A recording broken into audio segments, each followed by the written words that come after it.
very energies that will cause the forces to come against us. Speak life because you love it, and fountains of it will be bestowed upon you. But the tongue of death will bring you utter destruction. We fight, but why do we fight is often requesting a response. One society, instead of using its segmented power and ability to appropriate the resources for universal strength, the human community has preferred to strip the naked and de-eye the blind. We continuously rob the bankrupt and smash the crushed, all in the name of solidifying economic standing and maintaining repertoire. Sadly, when our thriving is only dependent on the ability to dehydrate others to death, we will soon realize, or hope to realize for our own good, that we are fighting really against ourselves. Our very own blood being drained while lying in wait for it to be restored to our veins. Granted, there are structures in place and various components of a society which must exist. They must, for they do not exist except to create societal balance.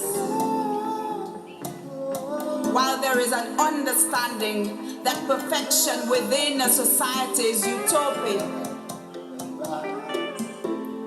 we ought to all stand in queue in being part of the solution, rather than being a cause for a solution to be sought. Flesh and blood is never ever the problem. For what we should fight against is greater and deeper than the exposed surface, though this is what we see daily, the surface. Beyond lies another dimension that many of us neglect to give thought to. The realm that is so much more evident and real than the realities before us. This is against which our weapons of mass destruction should be directed at. While we fight, let us not fight against ourselves. It will be such that when one strikes a neighbor, that they would have stricken themselves. Listen, for we are all part and parcel of one great being, one people, one society, one global nation.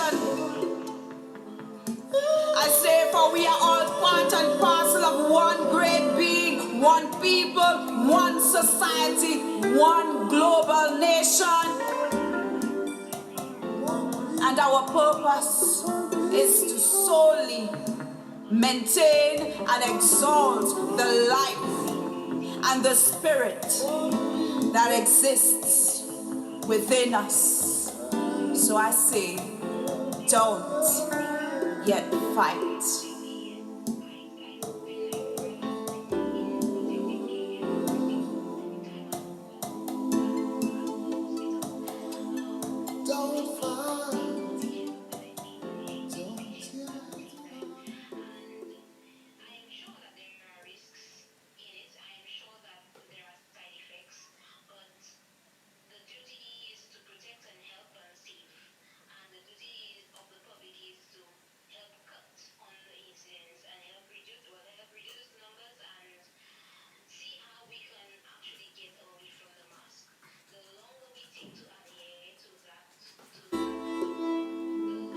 We all fight.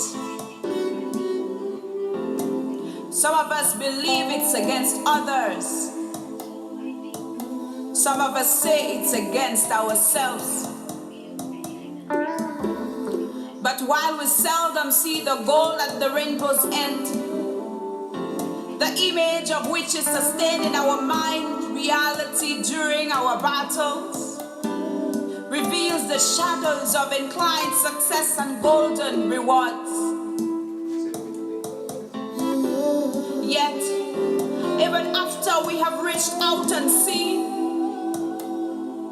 even after we have grabbed onto a great number of nothings, we fail to realize that the energies used to go against the forces, these are the very energies that will cause the forces to come against us.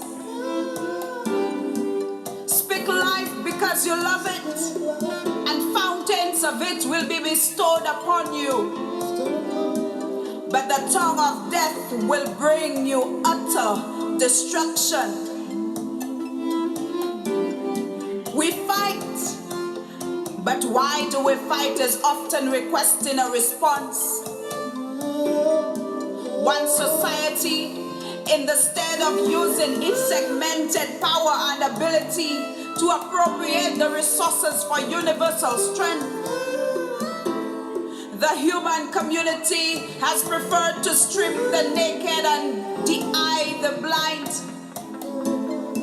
We continuously rob the bankrupt and smash the crushed, all in the name of solidifying economic standing and maintaining repertoire. Sadly, when our thriving is only dependent on the ability to dehydrate others to death, we will soon realize, or hope to realize for our own good, that we are fighting really against ourselves. Our very own blood being drained while lying in wait for it to be restored to our veins. Granted, there are structures in place and various components of a society which must exist. They must, for they do not exist except to create societal balance. While there is an understanding that perfection within a society is utopia, we ought to all stand in queue in being part of the solution, rather than being a cause for a solution to be sought. Flesh and blood is never ever the problem. For what we should fight against is greater and deeper than the exposed surface, though this is what we see daily, the surface. Beyond lies another dimension that many of us neglect to give thought to. The realm that is so much more evident and real than the realities before us. This is against which our weapons of mass destruction should be directed at.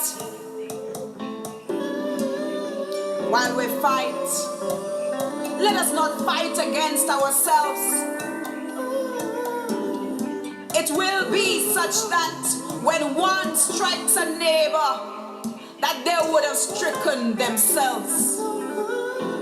Listen, for we are all part and parcel of one great being, one people, one society, one global nation.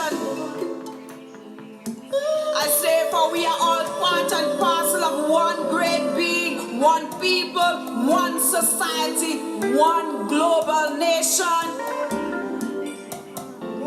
And our purpose is to solely maintain and exalt the life and the spirit that exists within us. So I say, don't yet fight.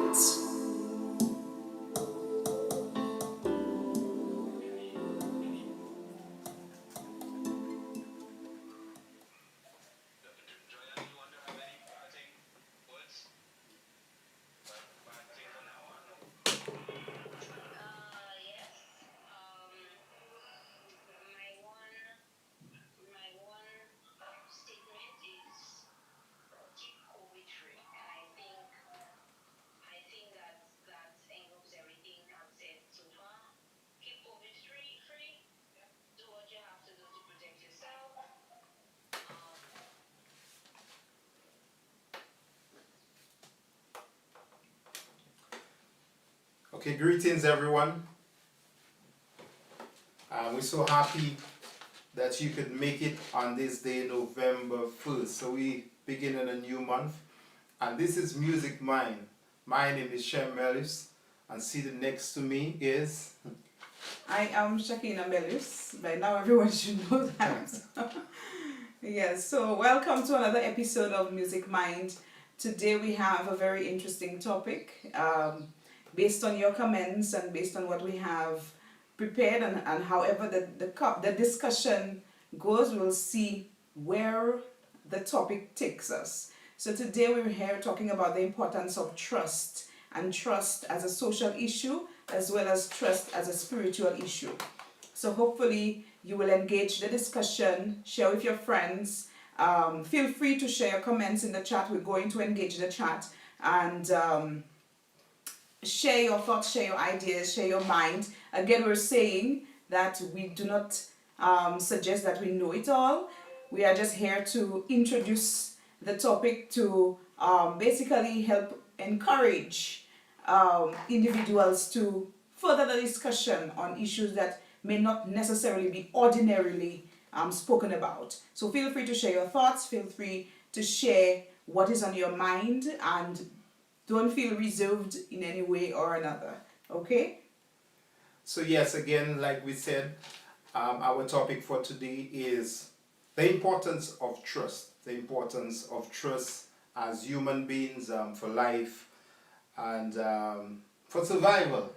So just before we begin, I just want to welcome everyone that's in the chat. And here I see Gerald Moncherry here with us. Calista Jean-Baptiste, my sister, here with us. SF Rose, thank you for coming.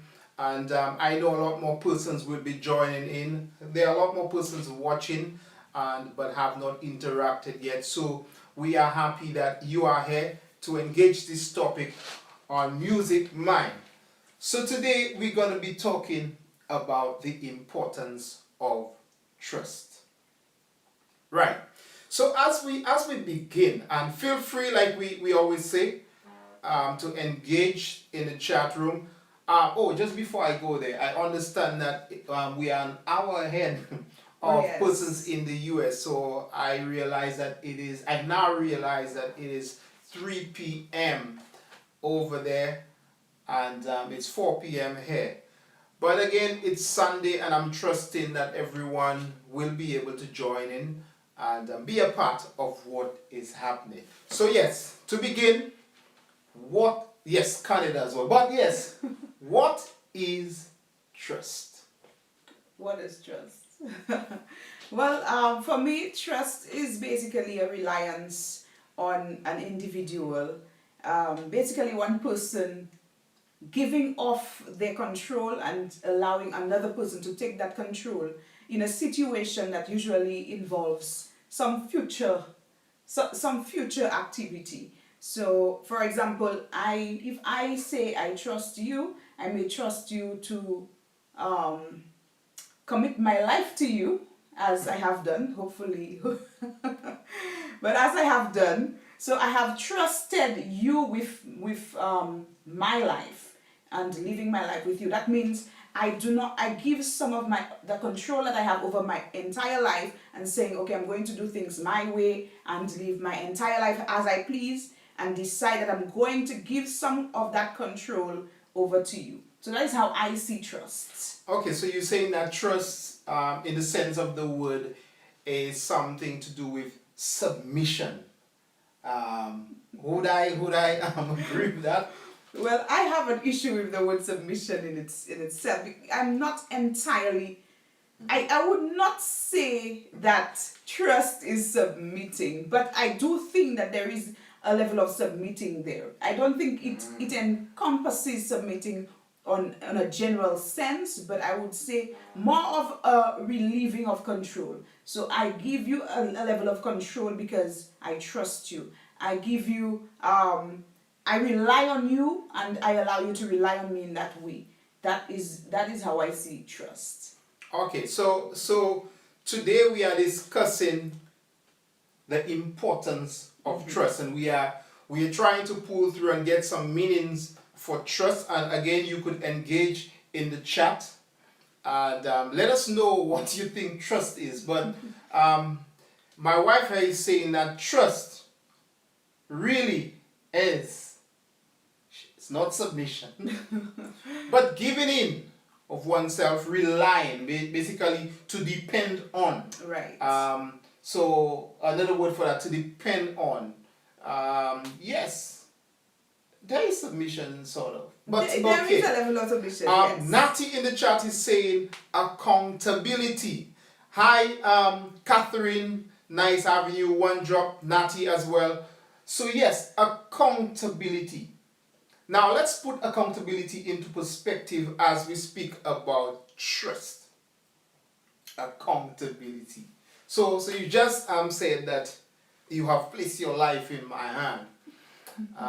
So there is a sense of accountability. So you have to maybe, to say it nicely, like report to me or, I mean, just inform me basically, but really transparency and different things like that. So yes.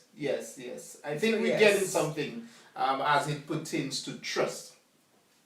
So say that meaning again. Let everyone just listen.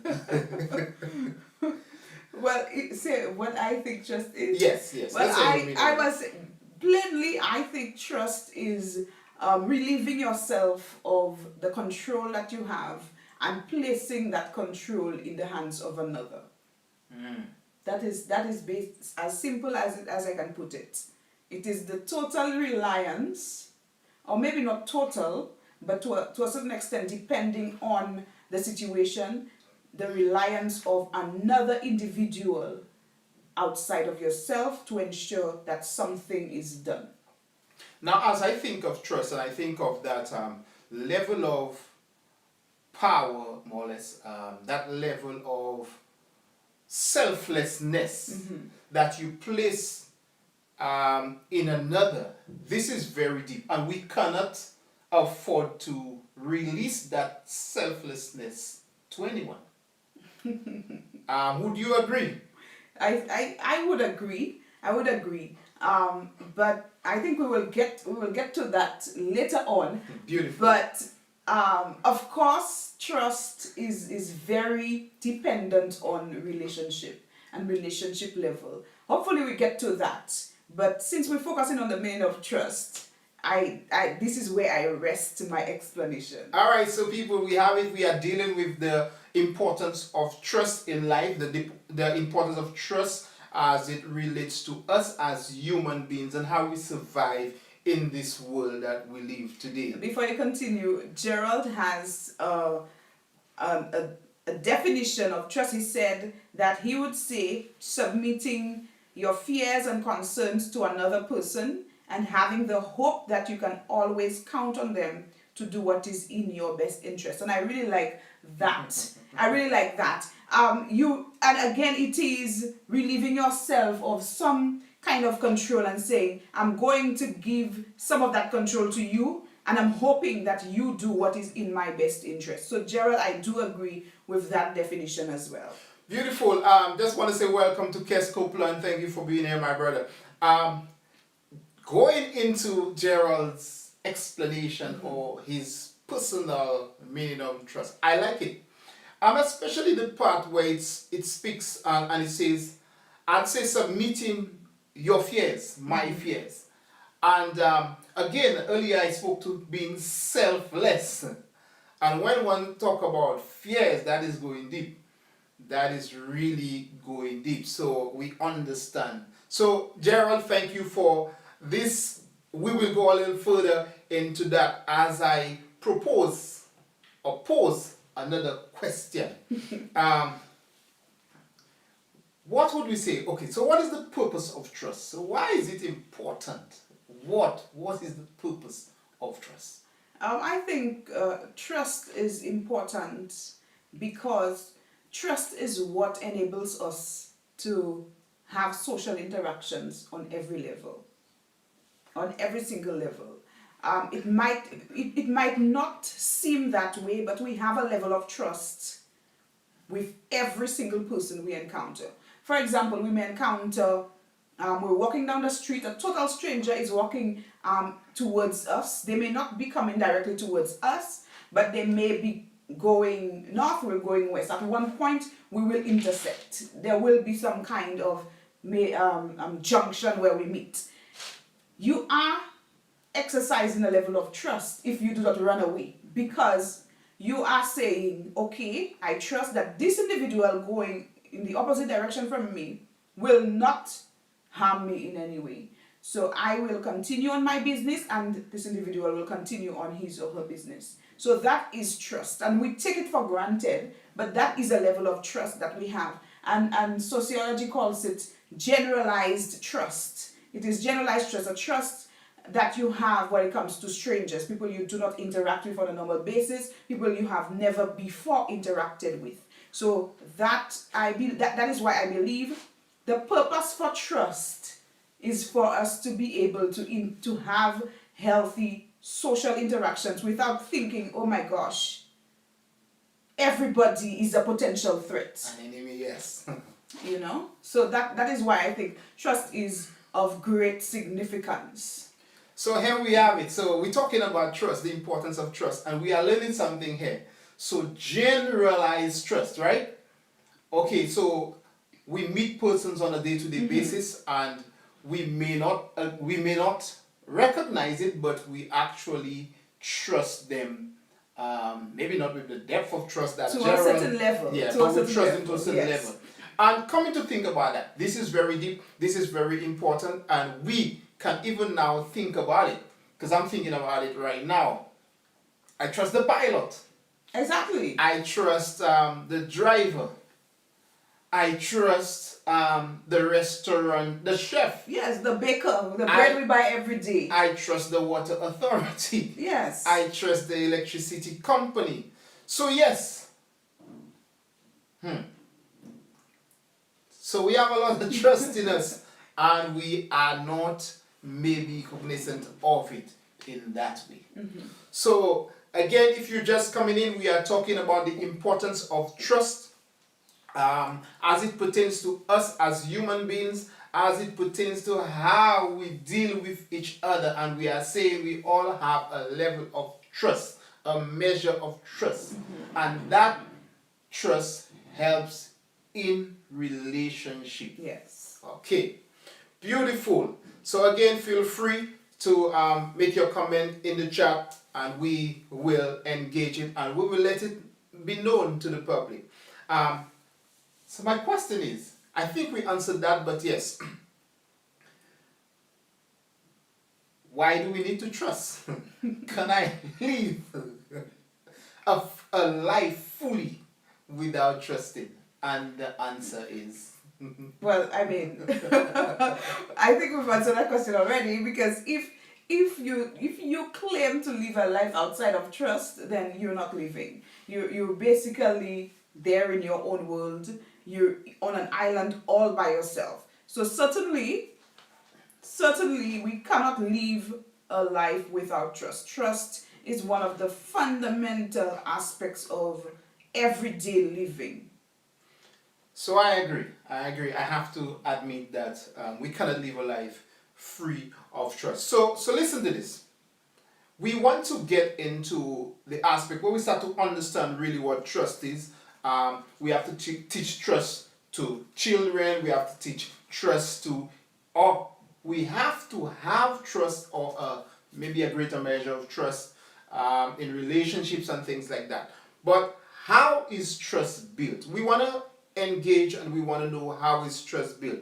Now, let me just greet the TR show. Thank you for coming, Nati. Appreciate your comment. And Nati said, Anita, so we have Germany in the building, we have Canada in the building, the US in the building, the UK one drop in the building. So we happy. So again, Nati is saying, living a life without trust is like saying you don't need anyone. That is true, Nati. That is true, because it means for you to live without trust, it means that there should be absolutely nothing that you need to trust. And it means that if there exists any other person outside from you, then it does not make sense.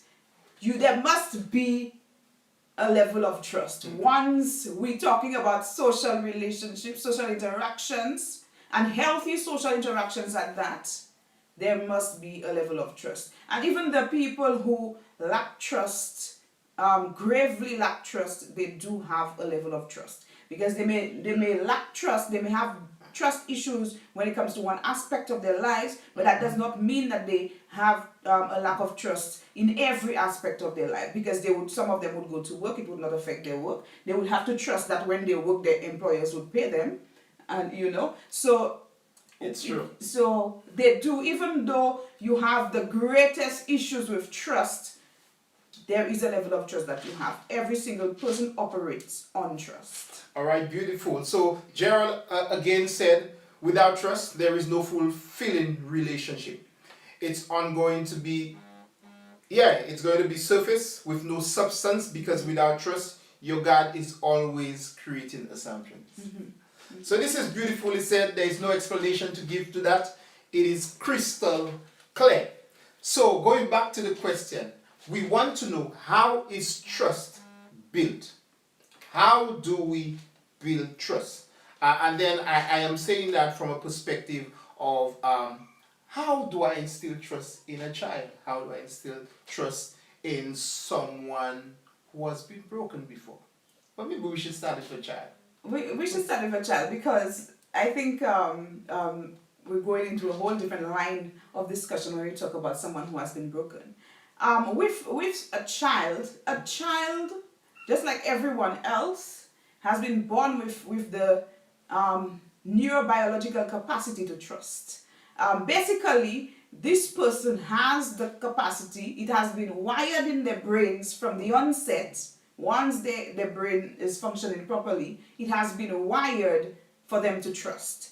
For example, a baby is just born. That baby would automatically learn to trust, because that baby is fully dependent on the parent. Now, based on the way the parent deals with that child, and we could go now into someone who's broken, based on how the parent deals with that child will start to develop distrust. So let's say, for example, parents in St. Lucia, I know for sure they like to raise their children up. So they raise the child up, and they catch the child. If the child falls once, that is going to affect that child. It means that every time the parent attempts after the fall to raise that child will anticipate a fall. It means that the trust that child initially had for the parent to catch the child, and the child would giggle and laugh, that would turn into some sort of fear. So again, trust is something that is, the word is neurobiologically wired. It is there. It is already there in our whole biological makeup for us to trust. However, for this trust to come into any sort of existence, there must be some sort of action, something that would cause that distrust. Powerful, practical example. And is it safe to say that the babies trust the daddy more than the mothers? Because for some reason the mothers are very afraid when they see the daddies doing that. Because normally it's daddies who do that, or uncles. So tell me, let me get something there. I don't think there is a preference when it comes to trust for babies. No. I'm not talking about the baby. It's not the baby. I'm talking about the baby actually trusts the daddy sending her or him up. But mom will be like, put on the child. What is causing that? What is causing that? Is there no confidence in daddy's catching the baby? Well, I would say that the mother does not trust the father wholly to catch the child, and it may be coming from a place of fear, and maybe the anticipation that there is a possibility for the father to drop the child, but not necessarily a case where the child does not trust the child trusts one more than the other.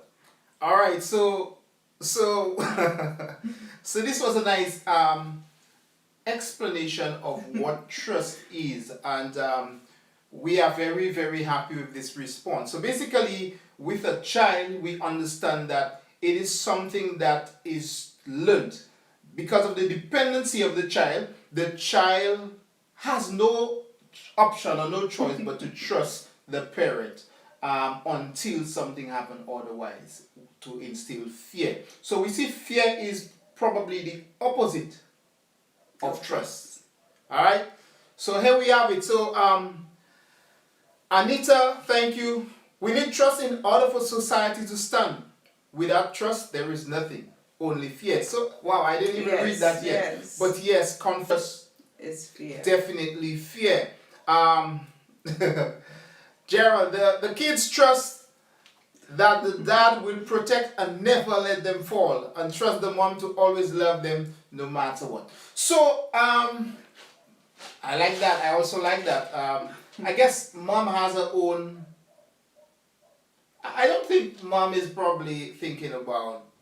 Oh, no, she just don't want no falling taking place. Exactly. An additional problem. So yeah. And, Okay. and we must understand as well the way The attachment. the way that females would so much different. Let's just say on socialization on the whole, men socialize differently from women. So the things that the man would feel very confident in doing, the woman would be more reserved in doing and take more precaution in doing. And I think maybe that's why some men end up in a little more risky problems than women. But let's not go there. Let's not go there. So yes, we are dealing with the issue trust, the importance of trust with us as human beings, with us in society. And we ask the question, what is trust? The purpose of trust, and how is trust built? And then we have established something with the children, from the children perspective. I just want to highlight, we mentioned before that there is generalized trust, and in generalized trust we've established that we trust strangers, we trust people that we have never met, and we give an example of someone walking down the street. There is also trust, outgroup trust. For example, persons of different ethnicities may trust, I may trust another person of a different ethnicity from myself. That talks about outgroup trust. So someone of a different ethnicity is of a different group from you, or someone of a different country is of a different group from you. Someone of a different class is of a different group from you. So that is called outgroup trust. And we interact with people of different groups from us on a daily basis. There is also in-group trust. And in-group trust, for example, we have intimate relationships, we have friendships, we have different social groups, like maybe schools. We trust our teachers, we trust our students even. We trust people within the church, we trust our husbands. Yes, so doctors. yes.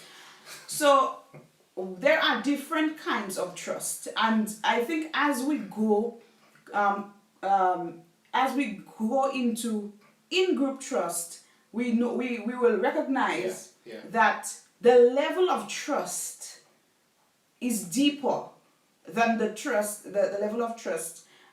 Say for example, we may have for someone in an outgroup, or just having generalized trust altogether. For example, with your friend, a dear friend, you would trust that friend at a different level than a total stranger.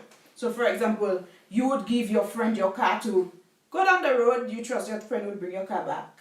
But you would not give a total stranger your car. But that does not mean that you do not trust the stranger. It's just that the level of trust that you have when it comes to this stranger is totally different from that of the one that you have with your friends. Okay, beautifully said. So we have a question here from Nati. So Nati said, does something need to be said or done for trust to be established between two parties. What makes someone trust another? You want to answer that, or should I go ahead? Oh, look, Jerry, see, he was thinking the same. Go ahead. I will comment. I have something to say to Okay. that. So, Nati, that's a very good question. And I think with my previous explanation of how is trust built, that would sort of answer the question. Basically, you do not need to say anything for trust to be built. However, with relationship, like I was saying, comes a different level of trust. So, for example, you enter into a grouping with an individual. Say, for example, you're entering into a new school year, you're coming from a totally different school, so that is a whole different group of people. You've never met them. Say you go to university, you fly to New York, you're starting your university schooling there, you've never met anybody in New York. However, you're in that school and you're studying economics. So in that economics class, you would have a level of trust with every single person there. However, based on as time goes by, you would develop more trust towards maybe one or more different people. And that is because of relationship. So as you develop relationship, you develop more trust. And it does not mean that you do not trust the other people around. It just means that you have built a relationship so much so that the level of trust that exists is on a higher level than that of those you do not have that kind of relationship with. And that is for basic relationship. If you were to go further into, say, an intimate relationship with, say, one of the individuals in your economics class, you decide that you guys are going to get married, the level of trust is going to be even greater and even deeper. So there is nothing necessary that you have to say or do to establish trust. But as you interact, and the more interaction that takes place, the deeper the level of trust that becomes existent. Okay, so let me attempt to Nati's question. So I want to say that something said and something done can definitely initiate trust. Mm-hmm. Right? You gave an example earlier. You have never met someone, but the power of words, maybe the tone of voice, Mm-hmm. what you understand based on what you need, could allow you to trust, to rely on this individual, to depend on them because you don't have a way out. An experience, I always speak about experience, and let me just bring that in as it pertains to relationships. Because as we speak about what is being said and what is being done, they both play a part. Does it keep it?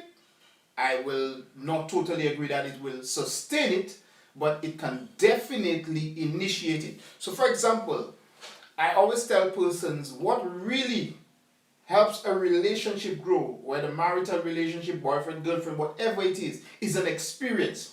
So say for example, the two of us go hiking and something happens to me.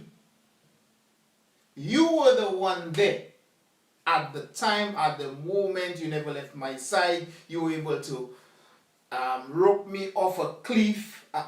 Listen, anything else that tried to happen to me, I am trusting you because you have proven yourself worthy to keep me safe. So this is an example of something being done. Again, if I call you up and you say, and I have this debt to pay, and then you say, listen, I've got your back, I will take care of that. Now, this is words, but then through practical manifestation, you actually went out and you cleared this debt for me. This is both something done via speech and with action. So definitely this has energized or instigate the trust. So definitely both of them comes in handy as it relates to that. But does it keep trust? That we will find out, because I'm telling you, we could trust someone today and not trust them tomorrow? So Nati, great question. I really love that question. I would also, to extend on your your discussion on experience, I would also say that experience can also be one of the things that can prevent trust altogether. So it may not be that while we trust everybody and while we have that innate ability to trust, our previous experiences, our past experiences, influence our ability to trust. And I mentioned about the baby, but from the onset of our life and from our childhood, say, for example, a parent did not bond with a child as the child needed to, the bonding that was necessary, the kind of socialization that was necessary to build trusting relationships and sound relationships, because the first relationship that child has is with the parent. If those relationships are not established, because we are social beings, that kind of interaction, it is a poor example of how we should interact, but that is what they're going to translate to another social interaction. So our experience, it has a great level of influence on how we trust, who we trust, and to what extent we trust. Very good, very good. So we are talking about the importance of trust for us as human beings and how we interact and live together in this world. Gerald said sometimes it's someone's demeanor that draws to initially wanting to have a relationship, and sometimes people with healthy, good spirits are drawn to each other without a word. Before that, he said he thinks it's both a physical and a spiritual encounter. I actually agree with Gerald in that sense. If I were to go to the psychological aspect of things, I did say that we are neurobiologically wired to trust. We are also, that same wiring gives us that ability to sense what is trustworthy or not. So we are capable of detecting. We are very intelligent beings, very intelligent, sophisticated beings. We are able to detect a situation where someone might not be as trustworthy as we would like them to be. And this is not the case for everybody, because while it should be, some people, based on the experience, may over-exaggerate a situation or misinterpret a situation. They become suspicious. And it is not suspicious that we are talking about. We're talking about the ability to naturally tell when something or someone should be trusted or not. And that is a way for us to preserve ourselves as human beings. It is not a bad thing, it is not a wrong thing. And Gerald, you're saying spiritual. We are able, through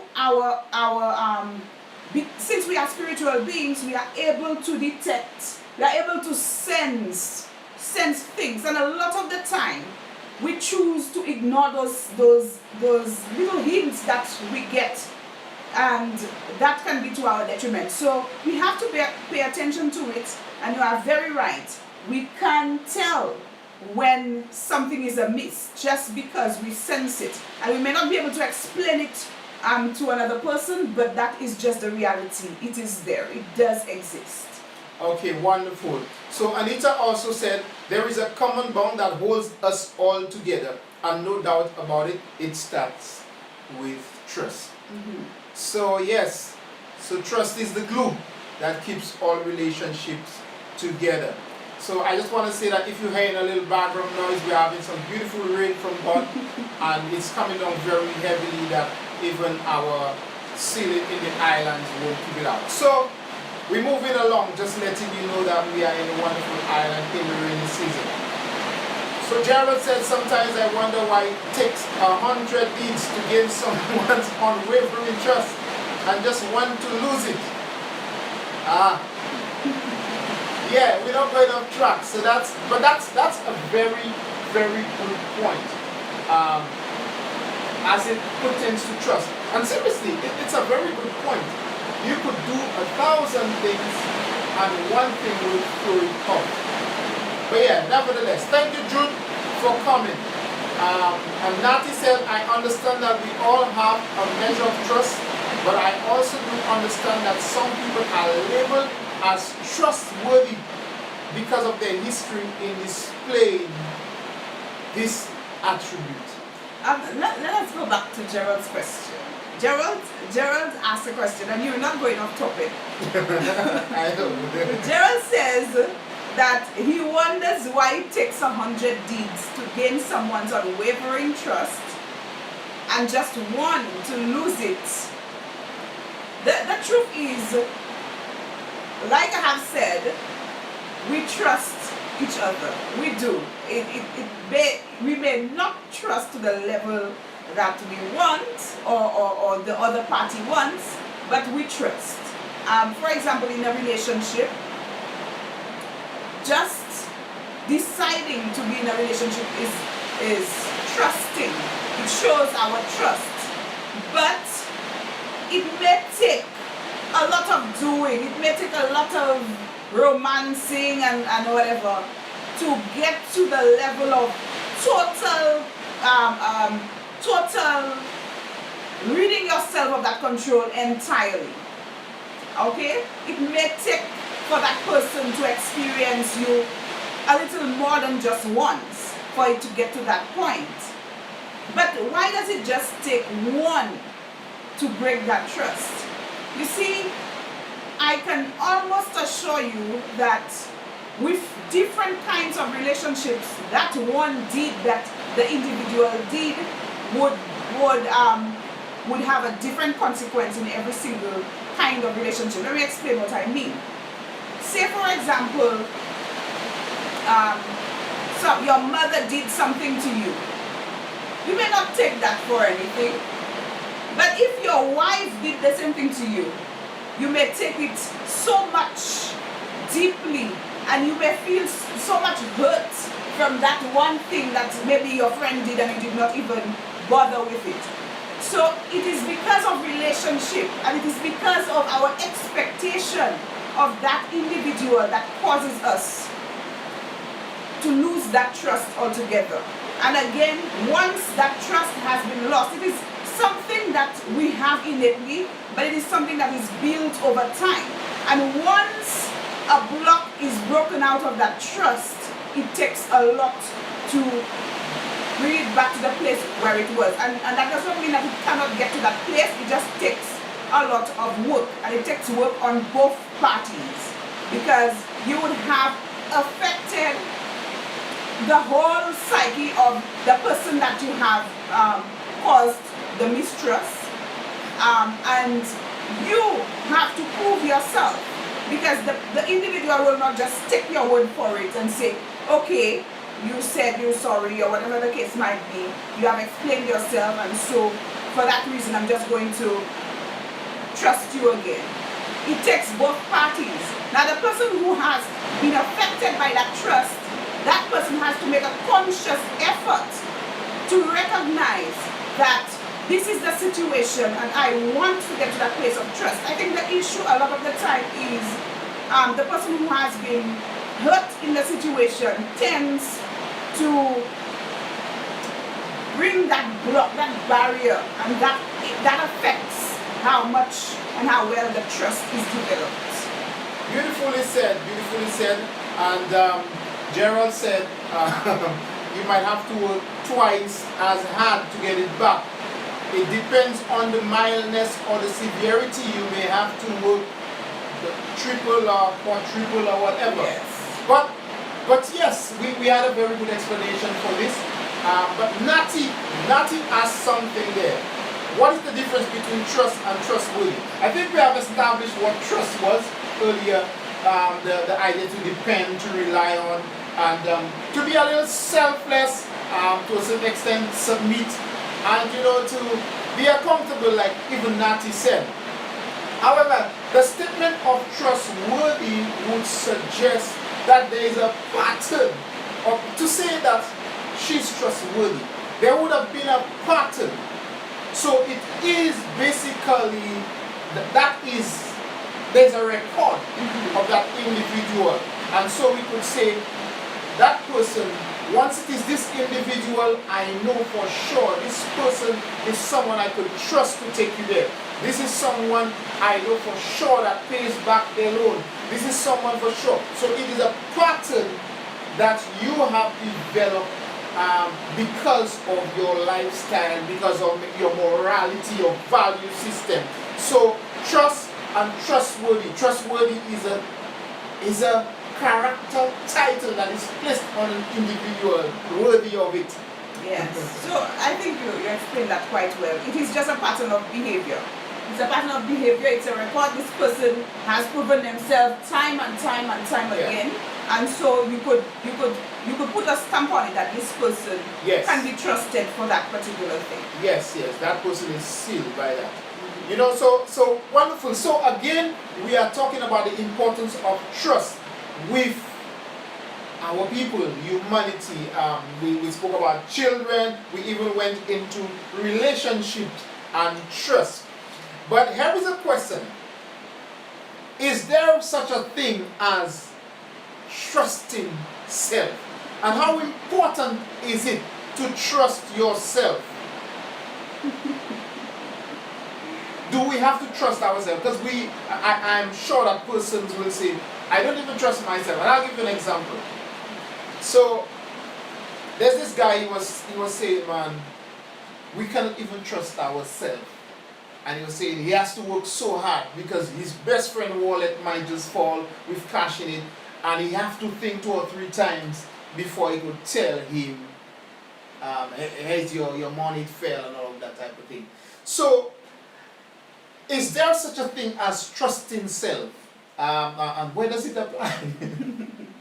I do think that we trust ourselves. We trust ourselves to an extent. I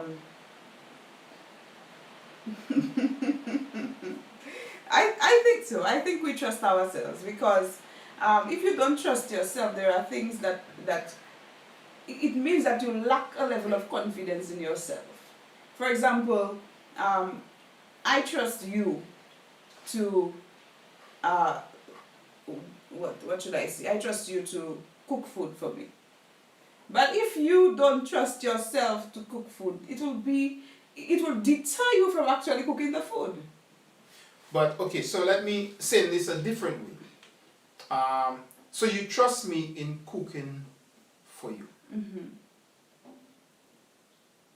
Could that be because you don't trust yourself in cooking for yourself? No, that is not what I'm saying. I'm just putting it out there. That is just what I'm saying. I'm just trying to establish something. But it may also mean that. It may also mean that I don't trust myself in cooking for myself, so I trust you. But you have to trust yourself in your ability to cook for it to become a reality. Yeah. And I also accept that. But I am just thinking, I'm just trying to pull out something positive from this. Your ability to trust me, even though you don't trust yourself, trusting that I am capable of cooking food for you, is trust in and of itself. It's crazy, right? Well, of course it is trust. It is trust. It is trust. But yes, this is not exactly how we want to talk about it as we speak about trust. And I think I want to answer it in a way, and I say it is very important to trust yourself. Because after all, the decision is still yours at the end of the day. Say for instance, we ride over a cliff, people are attacking us, and I say to you, jump, we will be able to swim over there. You still have to jump. Especially if I jump before you. Yes. And you trust me. So it is very important for one to trust themselves. And there is such a thing as trusting yourself. Yes, there is. And when you ask someone to have a level of self-awareness, have a level of self-awareness, just to think back and see where you are at as an individual, how confident you are, your own self-esteem, your own self-worth, your own self-concept. When you ask somebody to think back on those things, that person would have to trust themselves for them to have that level of confidence that you would like them to have. For example, you spoke about jumping and ultimately swimming across to flee whatever evil that is coming your way. For you to be able to take that leap, I may be trusting you and saying, okay, at the bottom is definitely water, because you say there is water and we can swim. But then, if I don't trust that I can swim, then where is the confidence that I have to actually do the leaping to get to that point where I swim through the stream? So we have to have a level of trust for ourselves. But I saw Gerald say something there which is very important. I think he says we trust others more than ourselves because we never focus on self. And what really comes to mind is your name. Do you ever call your name? It is always some other person calling your name. It is never you calling your name. So you only think about it when somebody says it, but you never call your name. Your name is really not for yourself, but for other people. And a lot of the time, we don't recognize the trust that we have in ourselves simply because this is not our major focus. We understand ourselves, we know where we are at. And so our focus is on the outward. Our focus is, okay, this person and that person and that person. But we never ever really focus on myself. Do I trust myself? Do I trust myself enough to make the right decision, to trust the right person? Do I trust myself I'm strong enough? Do I trust myself well enough to decide to purchase the things that need to be purchased and not purchase something that is totally off, way out of my budget and so forth? Do I trust myself enough to take myself to the place where I need to go? Beautiful. So we're talking about trust. Some questions were posed in the chat, and earlier you were saying something, but Anita said something that when we build trust into our character, life becomes meaningful to those around us. So I'm pulling out from this, and it's saying that even our conduct, our confidence in ourselves also brings hope to another. It makes life a little easier. And trusting oneself is vital. Trusting oneself is important. And we should have a level of trust in ourselves to be able to Certainly. So, if you are just coming in, we are talking about the importance of trust. The importance of trust as we live this life, as we continue as people in this fallen world, in this world where we live with other persons. Can you trust yourself? Do you know what trust is? Can you trust another? Have your trust ever been broken? Have you yourself broken trust? And trust. Yeah, we're talking about trust. One Drop asked a very interesting question.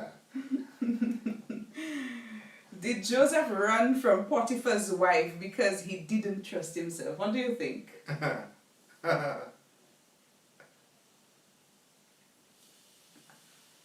This is a yes. No, wait. I'm just thinking through it because I'm trying to think through the situation. Hi, Donnan. It's a pleasure having you with us. Yes. I think the decision to run is also a trust decision. Explain that. It's a tough question, but let me think through this properly. So the question is asked: did Joseph run from Potiphar's wife because he did not trust himself? Mm-hmm. Now, I could answer that in two ways and say it's highly possible. It's not recorded in that way, but it's highly possible that he ran because of that. But if I could remember the story well, or the account,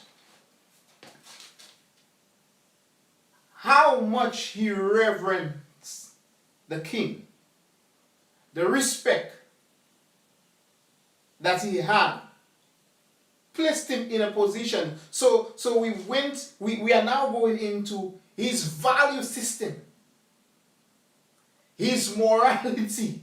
So his value system did not allow him to submit underneath that. Right? So I'm not sure if we could put it with trust there, but I trust that his decision, and it's clear that his decision was... It's a very interesting question, and I say so because one can also ask how much control did he have? How much control did Joseph have? And why did he run? Joseph was in a position where, let's just put it like that. Potiphar's wife wanted Joseph so badly that she could have done anything to get Joseph. Mm-hmm. Imagine he ran and he left his clothes. So basically the man was running from, let's just say, a rape situation. That is how I envision it. Because I cannot envision it in any other way for his coat to be left, because his coat would have been on him. Right? Unless in those cultures where they remove the coat. But I don't, that is not the sight that I have when I think of that whole scenario. So Joseph is running from a rape situation. It is not that he does not trust himself, because in a situation where you are going to be violated, you have no control. And for you to trust, you have to make that decision. You have to have such control for you to make the decision to relieve yourself of that control. He did not have that option.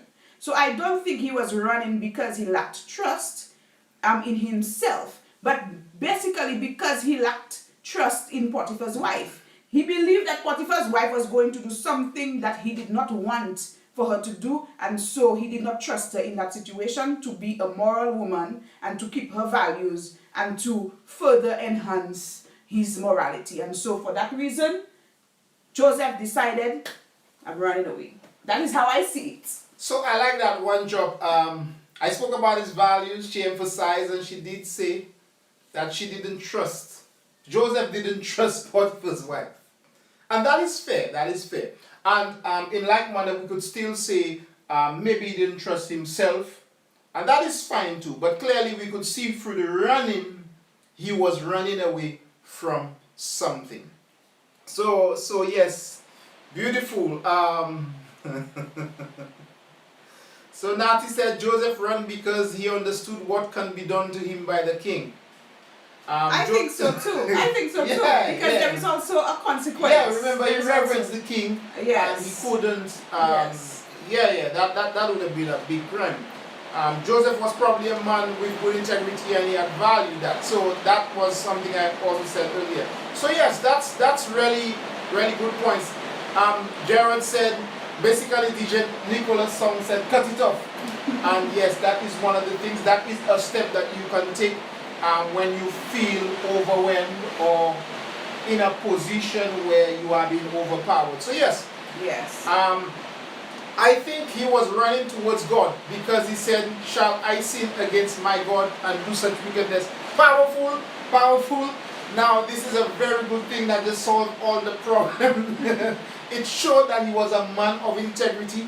It showed that he was a man with morals that was aligned with that of God. So definitely Joseph was running because he was so much of a man who reverenced God. Wonderful. And that means that Joseph trusted God. He had to have trusted God for him to be able to make a decision to run towards God. Yeah. He had to trust God. Wonderful. So yes, we are talking about the importance of trust. The importance of trust in our lives as human beings, the importance of trust in relationship, the importance of trust as we live in this society as human beings. And what is trust? How do we gain trust? How is it developed? So we have now a question that I'm going to ask. Can one only trust in God? What if I only trust God? You know, we have that mindset that it must be, I don't trust in you, I just believe in God. I trust God. Does that work? To only have your trust in God for everything.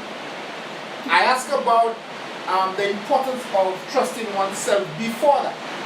But let's hear our take on trust in God.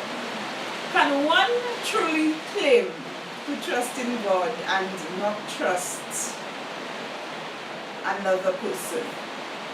Can we truly claim that we trust God without having trust towards any other person in this world? I think that is an absurdity. We cannot claim that I only trust God. It is just what Natty was saying, where it means that we live in a bubble by ourselves for us to just claim that we trust God. And because God is a spiritual being, God is not there in the physical with us, but God can make manifestations in the physical and do so through individuals. So let me just say this like this. So God has called me to be married. Okay, so I trust God. In my trust in God, I say I only trust God. How can I fulfill that calling to be married? Does that make any sense? Okay, let us move on. I am called to be a missionary, and I'm only going to trust God. Does that mean that I'm going to go leave St. Lucia? Let's say I'm called to go to Africa. Leave St. Lucia, go to Africa. Do not trust the pilot. Do not trust the person who is seated next to me. Do not trust those I'm going to minister to. Do not trust anybody I come into contact with, and I claim that I trust only God. I think that is an absurdity. Okay, so we are having a strong argument there that it's not possible to only trust God. So the scripture says in Proverbs 3:5-6, trust in the Lord with all your heart and lean not on your own understanding. And verse 6 says, in all your ways submit to him. And some translation says, in all your ways acknowledge him, and he shall direct your path. And some say, and he will make your path straight. What say you on the scripture as it relates to trusting in the Lord with all your heart and lean not on your own understanding, especially that part, your own understanding?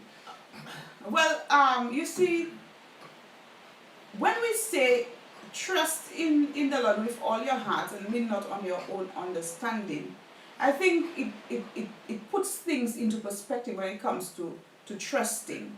And I probably could go back to the point where I said that we trust at various levels.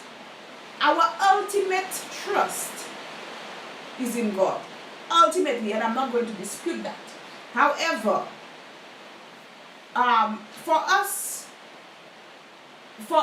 not to trust another person who is going to be part of the whole fulfillment of what we are going to be part of on a spiritual level, in a physical sense, I lost my train of thought. But basically, we're supposed to trust God as our ultimate guide. Our ultimate guide, and whatever it is that we need to do, God is the ultimate person to trust. However, it does not mean that God is the only one that we need to trust, because he will cause things to happen, and he has put various orders in place to ensure that we interact socially. And if social interaction was not important for him, then he would give each of us one place to live and give us whatever we need in full sufficiency. Beautiful. So we have persons who assisted you in your response, and it says, and Tabby said, if we trust God, then everything else will fall in place. Anita said, now I will also assist you. Anita said, we cannot only trust God who we cannot see, and not trust man who we see. Now I have this scripture there. She's digging deep in my stuff. But this is beautifully said. Trusting God, let me just read the scripture, because it does not say trust in God alone. But it said trust in the Lord with all your heart. Meaning your total dependence should be on him. And lean not on your own understanding. Because some of the things that we tend to think about may be detrimental to us. But last week we spoke about spirituality, and as we delve into God and spirituality, what we will find happening is that there will be direction that is given from a spiritual perspective. That direction can be moved through another man, another individual. So the finances that you need to go on the mission field, God will not hand it down to you and say, my child, here is cash.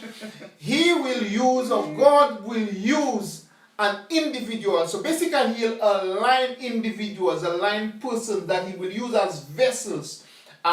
Yes. That you could trust. Trustworthy persons, worthy of the title, the character that is placed. Exactly. So what God will do, he will utilize persons, trustworthy individuals that you will trust. And as I think about that, we think about Elijah had to trust the ravens to feed him. And so we see how trust is, and that is God's hand at work. And even when we see and lean not on our own understanding, sometimes the way we expect things to fall in place when it comes to a spiritual order, that is not necessarily how God works. And so, as you speak of the raven, God had placed the raven there for Elijah. But when you speak of the monies necessary to go on the mission field, for example, we may consider, but is that really God? But truly, we may not be able to understand the way God works when it comes to trust in him. But that does not mean that it is solely a vertical thing. It is God and you and God and you and God and you. It is not entirely a vertical thing. It has the horizontal part where all of us are sort of intertwined. It's a whole web. We are all interconnected with each other. We are social beings. Wonderful. So I think Nati was saying something there. You can't trust God alone and not trust man. The Bible did say, don't put your trust in man. God fulfill your destiny as a source by using people and institutions as a channel to help you with required trust. Beautifully said. I don't think I have to add to that. And Gerald confirmed, and he said, but even when I trust someone, it's because I believe God is working through that person to divinely intervene on my behalf. And Nati went and added to him and said, God works for us through man.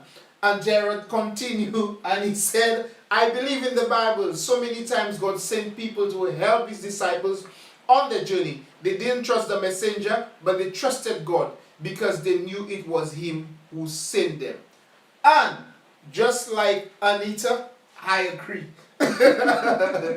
You know, one drop said Elisha had to trust Elijah when he met him.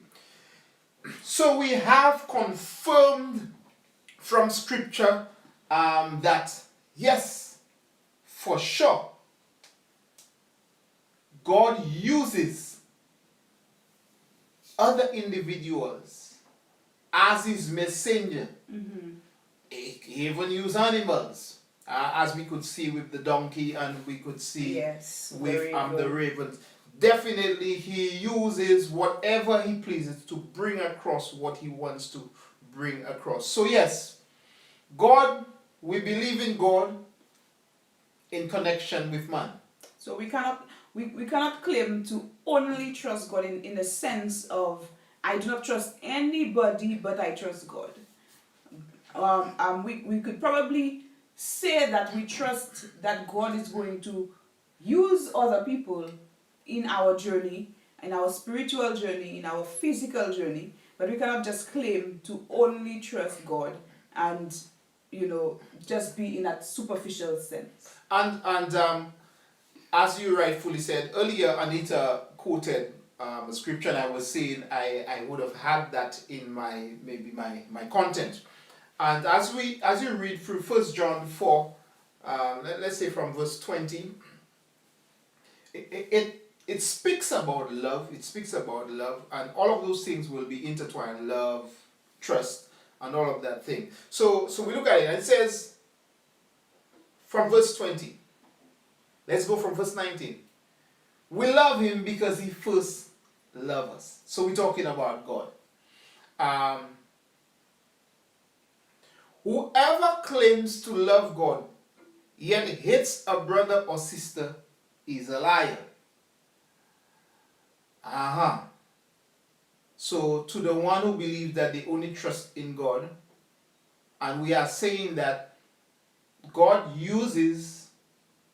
will use man to channel his assistance to us. Okay?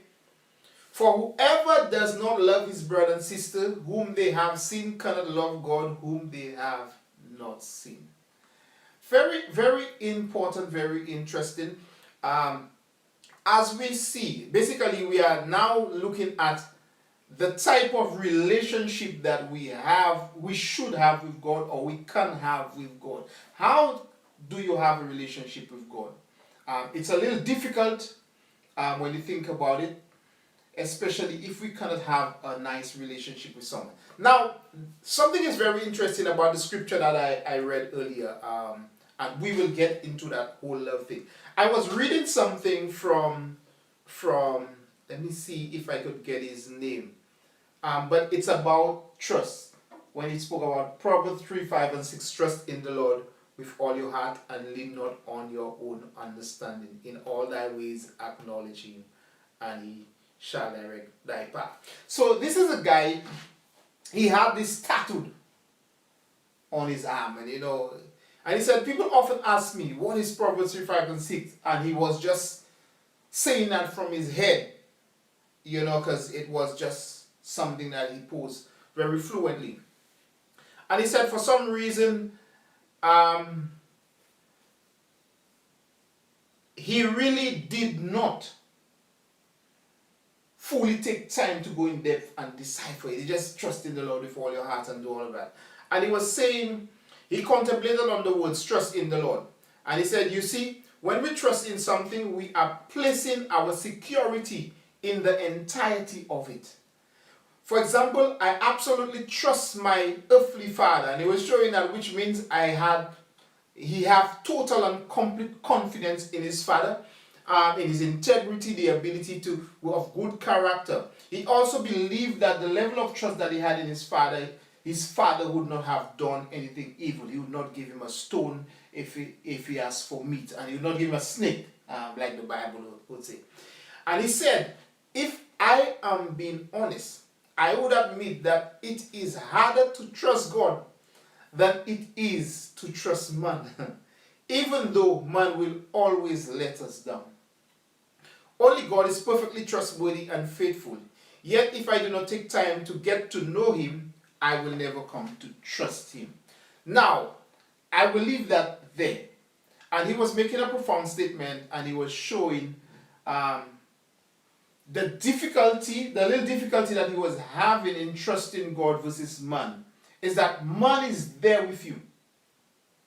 So because man is there, you could always call upon him, and you could see him practically, and he could do this. So like, please do this for me. And a man, even though this man failed you yesterday, he just might not fail you today.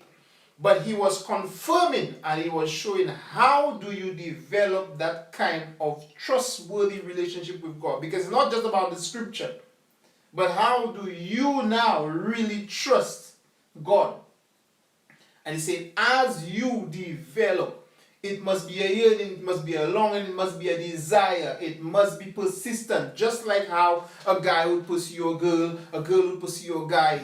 I love his character, I love the way he looks, I love his build, I love all of those things. You go after it. And similarly, this is what we have to do if we desire to have that kind of relationship with God, that we could trust him so much and say, I trust God. Yes. So here we have it, people. We are discussing the importance of trust. How important is trust in our life, in humanity, and we mellowing down. But we would like to just answer a few more questions.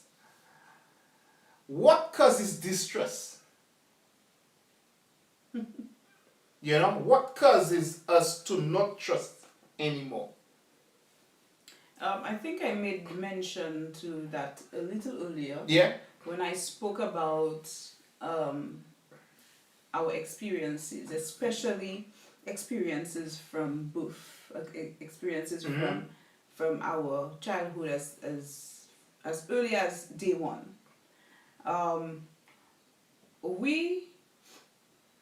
Uzelta is saying she joined in. I'm deeply sorry. Yes. She joined in with the time difference. Well, Uzelta, you're an hour behind? Yeah, she's an hour behind. We're talking about trust and the importance of trust. We've spoken so much about what exactly trust is, what are the kinds of trust. We spoke about generalized trust, group trust. In group trust, we emphasized on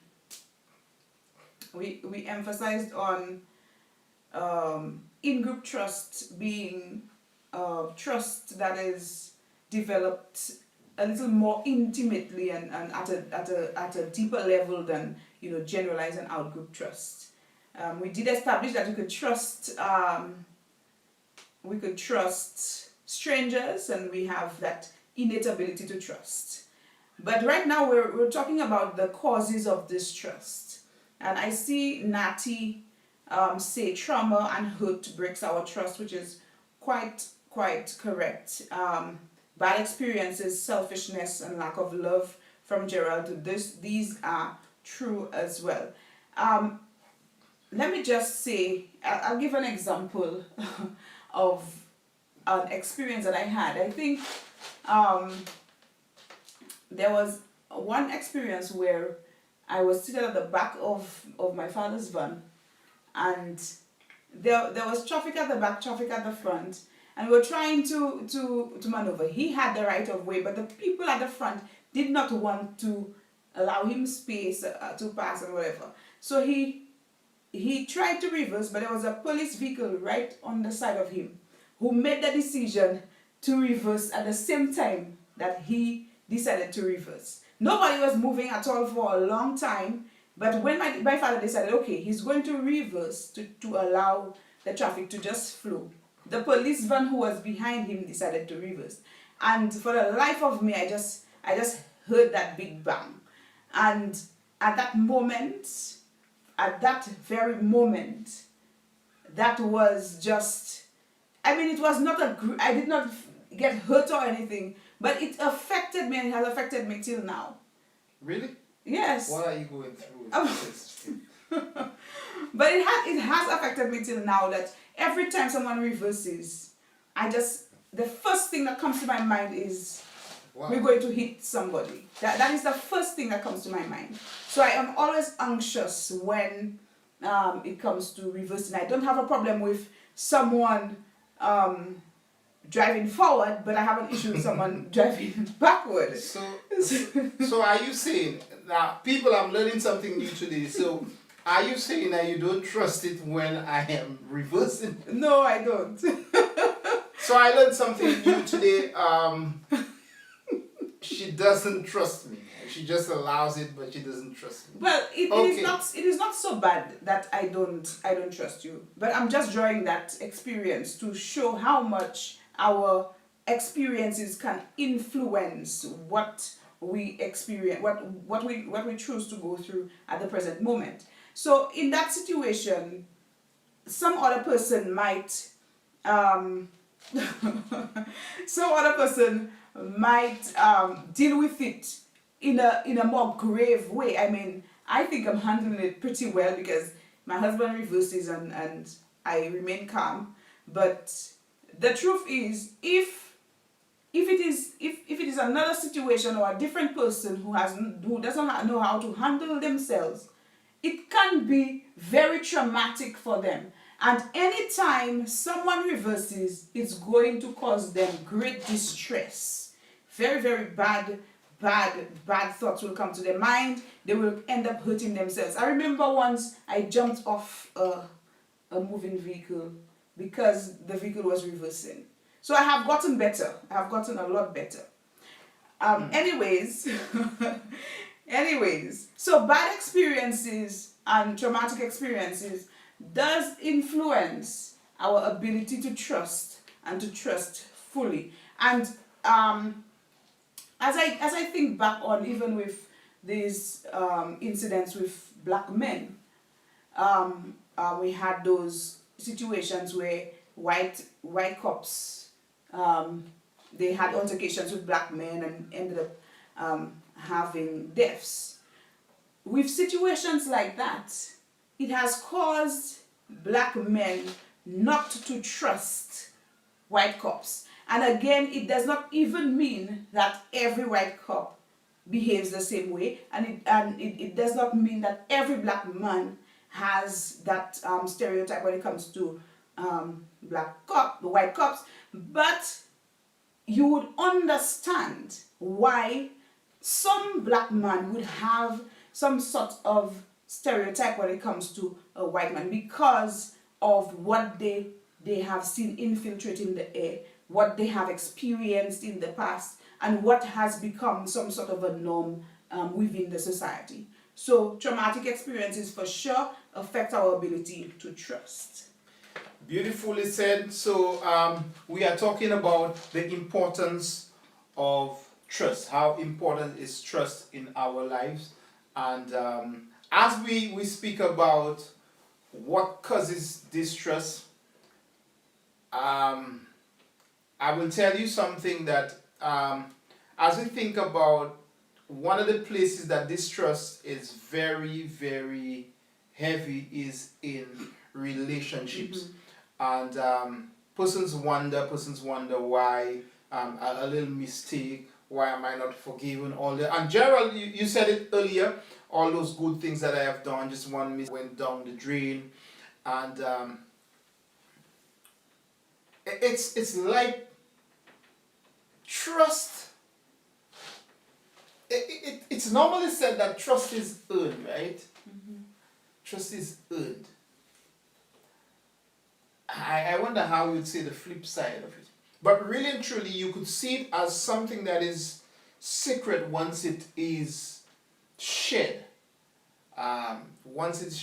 Trust is like love.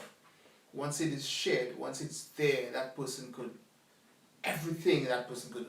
go in your phone, they have your password and they have all of that. And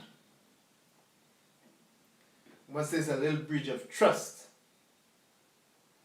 there's privacy, there is all of that thing. So again, we were speaking about selflessness, the ability to be selfless. And once you have attained that, how could you and lose that? How could you do that? It's just like we were going to rush back to the Garden of Eden when remember Christ, God used to come and cool out in the garden. God used to come and cool out in the garden with Adam and Eve. And it appeared like they had the freedom, and God used to call them and say, yo, Adam, where are you? Eve, what's going on? And that day he did that same thing, and he shouted them and he said, yo, Adam, where art thou? And Adam said something like, he said something nice. I was naked, so I hid from you. And so he was trying to protect himself. And God said, why did you, right away just went down on him that, did you eat from the fruit and all that thing. So trust again. We see how it could trust. Now look at this. So God presented the perfect situation for Adam and Eve. And of course, in every society, there are rules, there are guiding factors, how you're supposed to behave, how you're not supposed to behave. And it's the same thing with Adam and Eve in the Garden of Eden. God had already prescribed regulations to ensure that everything was run properly. Mm-hmm. They were in charge of the plants, they were in charge of the animals, they were in charge of things. Let's just say Adam and Eve were the government, right? So the government in charge, and there is somebody on top of them who has already given them all of those prescriptions. They decide to go against one of the regulations in the society.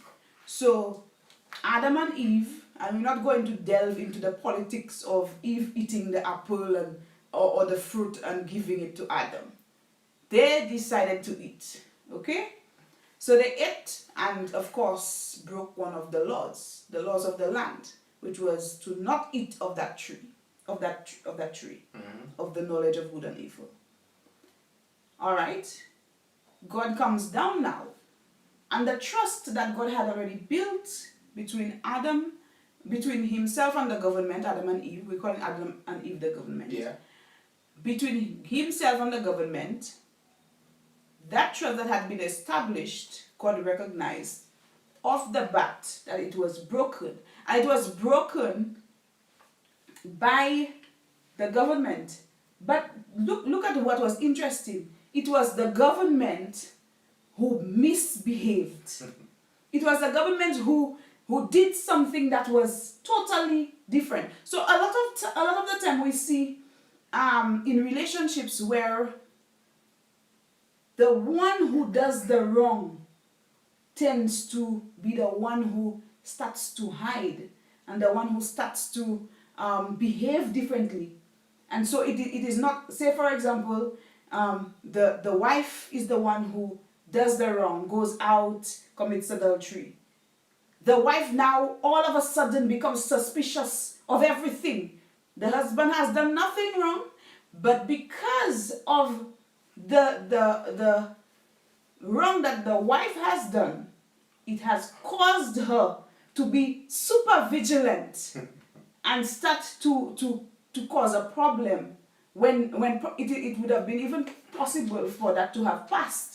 But she now, because of her guilt, she's alert. She becomes too alert and is causing the issue and that is the situation between Adam and Eve in the Garden of Eden and God.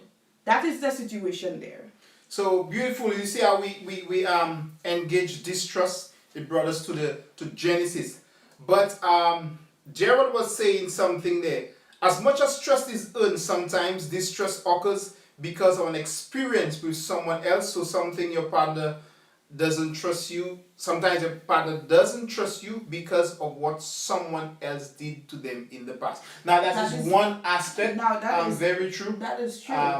Past experiences, it comes and it infiltrates this new experience that you are having. And you also said something that was profound in that it's similar to that, but one would have gone and caused the mistrust, and their alertness is heightened because they are now acting in defense. So basically protecting themselves. This point made me think, so there's a reasoning going on in the chat there. Welcome, Pastor Jean-Claude Didier. But Gerald is saying this point made me think, man, imagine you treat someone totally right and they still treated you wrong. I guess why it's harder to trust and to not trust. Natty respond, but I didn't think that it is entirely unfair, Gerald. I think it is the failure of that person to heal before entering into another relationship. Wow, deep. Many don't realize the importance of making sure we can trust. You see this point there. A lot of persons go into relationships thinking that it will help fix them. Right? This person came at the right time. And you have persons who target persons at the appropriate time, when they are most in need, when they are more vulnerable. They have no idea what's taking place with them. And that's when this person comes in. Not realizing that now both of them are in trouble, because even the one who sees this individual as a potential individual does not recognize that this person has baggages. That person needs to be cleansed. That person needs pruning of this past to be rehabilitated in order to come and start something fresh. But so those are very good points that I see here. And true, distrust. That is true. Distrust. That is very true. It is important for us to establish this, that you have to be careful when you enter in a relationship, especially when you are at a place of vulnerability and someone is opening up to you. For example, I am hurt because someone I trusted did something to me. There's a lack of trust, and so the other person coming in has recognized that I am in that vulnerable place and will present that appears to be what I am needing. And we have to be careful. If you are at a place of vulnerability, I'm not saying that in every situation the person coming in cannot bring some healing to you. That is also a possibility. However, you have to, the onus is on you to be sure that you are at a place consciously to decipher that this individual is coming in from a pure standpoint. And very, very seldom are you in that frame of mind to detect that, because you are at a place of hurt, you are emotionally down. So the best thing, now I'm saying this again, that does not mean that this is the case for every individual, but the better thing to do would be to ensure that you get to a place of healing. And where trust is concerned, trust is something, every time you expose yourself to a situation where trust is broken, every single time it builds on your lack of trust. So you go on, you hurt, you expose yourself without the proper healing, you expose yourself to another relationship, you become hurt again. And this cycle perpetuates until you come to a place where you decide, I trust absolutely no one of the opposite sex. And that is very detrimental. You do not want to get to that place. So for you to prevent it from getting to that point, it would be best for you in your first experience to allow yourself to heal, be in a frame of mind where you can make a good decision and say, okay, this person that I am giving myself to, or this person that I am willing to share my life with, is coming with a pure heart. Again, we cannot always know all of the facts, because time will always tell, but at least you're going there conscious and able to make more grounded decisions. Definitely, as we speak about this, maturity is paramount when we speak about relationships, and being ready, being prepared for the various hurdles that you to be able to have information that will not sway you. And a lot of persons want truth. A lot of persons want raw truth. They want information from way back, but they are not prepared to handle the truth. So one of the things that I've found in reasoning for a lot of persons is that a lot of persons have had relationships, or they end up in relationships with the persons who have told them the most secrets. So I used to have that boyfriend, I used to have that this, that. So they have a full background of this individual, and two things happen. When they in turn fall in love or grow in love for that person will reject them because, not because there is not a reciprocation of that, but because that individual has too much information. However, I have known of relationships that work very fine with that type of thing. But I am saying to persons that it puts you in a position, if you are not mature, to start having those heightened signals where you start eyeing out everything. So I'm saying to persons, be mature about it, be prepared, be ready. As it comes to relationship, we were not really talking about relationship, but we're talking about trust. But trust deals with relationships, and then we want to say that this trust is as a factor of what did we say again? If you cause heartbreak, pain, embarrassment, bad experiences, traumatic experience that would cause distrust, and we were saying that it's more prevalent and it's very detrimental, especially in relationships. And we have seen the downfall of relationships as a result. So we're mellowing down. So today we've been talking about the importance of trust in life, with us as human beings as we live together in society. We spoke about how should trust be taught to children, in relationships, to individual. Where does God fit in our trust? Can you only trust in God? Can you trust in yourself? So we spoke about those things, and this is where it is. But we want to just briefly touch, which we have already spoken about. What is the consequence of distrust? And as you may already know, what is the consequence of distrust? Yes, I think we have touched on that. You see, the thing with this topic, everything is intertwined. So the consequence of distrust, if you do not trust, let me start with God. If you do not trust God, then your spiritual life is totally non-existent. So that's one. That's a consequence of mistrust or distrust. Mm-hmm. If you do not trust, if there is distrust in altogether, so an individual is so hyper-vigilant, do not trust anybody, that individual, and there are people like that, I must say, there are people with such high levels of social anxiety that they trust absolutely no one, and these people are recluded, restricted, so much so they remain in their households. They never leave their house. Mm-hmm. So that in itself, we didn't touch on that, but that is a psychological disorder. Yeah. Social disorder. If we are to look at the consequence of distrust in a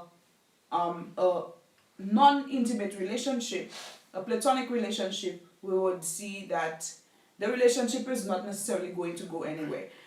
You might be having a friend today, and because of your lack of trust, you lose that friend, and you just keep having friends and losing friends and having friends and losing friends.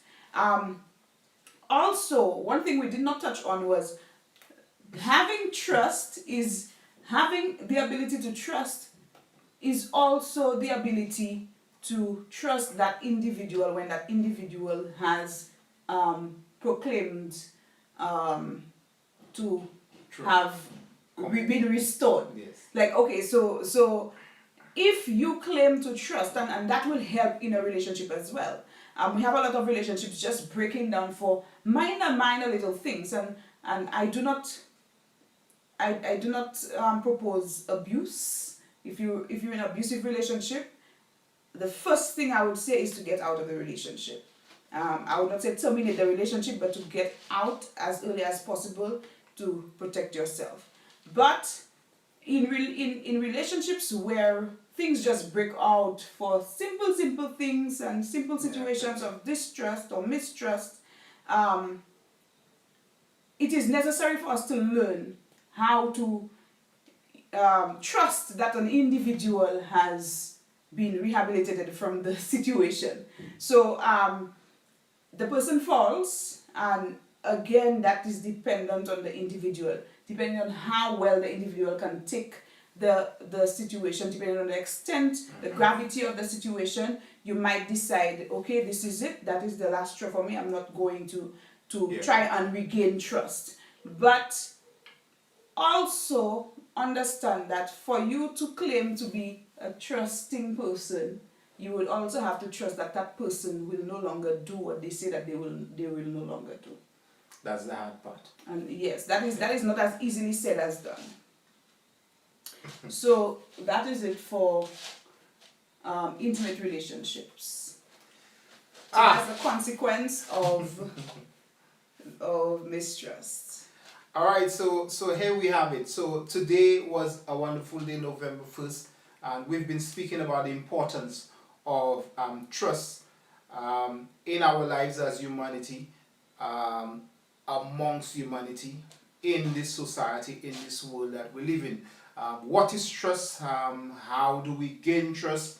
How do we express trust? And how do we seal our trust with God so we could continue to live in this great environment, whether good or bad? And how do we safeguard our relationships even when things are not as it should? So this has been an episode, an episode of Muziq Mind, where we discuss social issues, spiritual issues, and things that affect us in our society and in our world. And we really want to take some time to thank everyone for being here. And let me not try and end without reading the chat. Jared said, if you don't trust your partner, their phone becomes yours. And that is so true. I had to laugh at that, but it's very true. No trust there. You always want to see who they're talking to. One of the bad things that distrust causes in a relationship is unconsciously causing you to do everything and not allowing your partner to play his, and I will say her, role as well. But since and then you complain and accuse your partner of not doing anything to help you. Very true statement coming from Natty, and we really appreciate the points and the perspectives and the truths that have been spoken here today. So as we start to mellow down, I really want to thank Gerald for being there, Callista, SF Rose for being there, One Drop. I know it's been a sacrifice for especially One Drop, Gerald, and Anita, because they're in Germany and the UK, and they're like 5 hours ahead. So it's great sacrifice.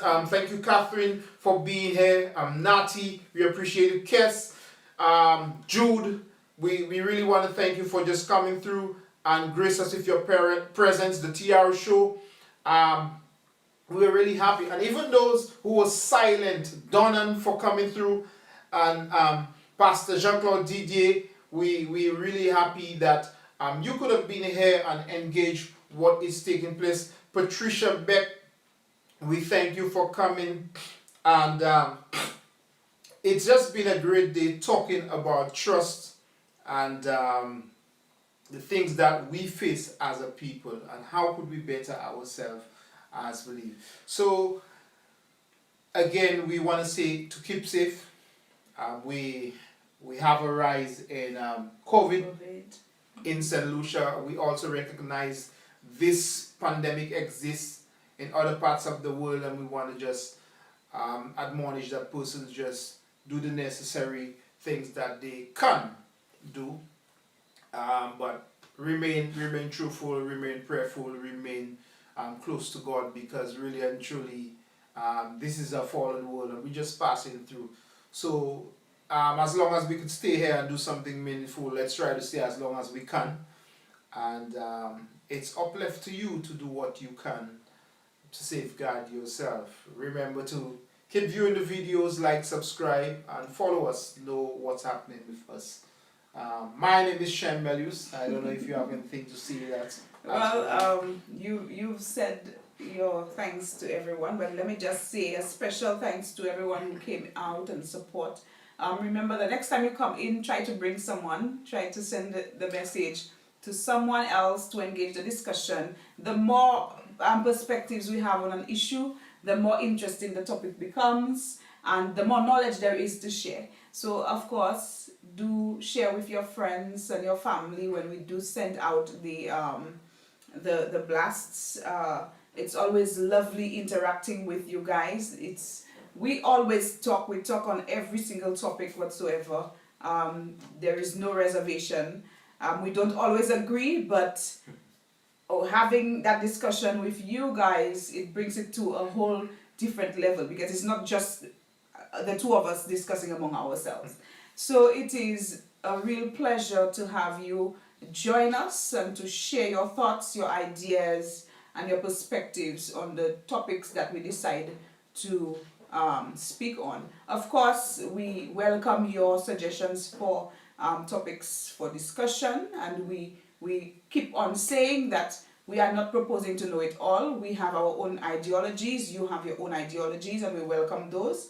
And if you have a topic that you think would be a good fit for our discussion, feel free to send it our way. We definitely will engage the discussion. It is just a platform for discussion, for sharing of thoughts and ideas. We like to speak social issues and put it in alignment with spirituality one way or another. And so that is our main focus. So as far as I'm concerned, every topic is a spiritual topic, and every topic is also a social topic. So feel free to share anything that you feel should be discussed. So this has been an episode of Muziq Mind, and until next time.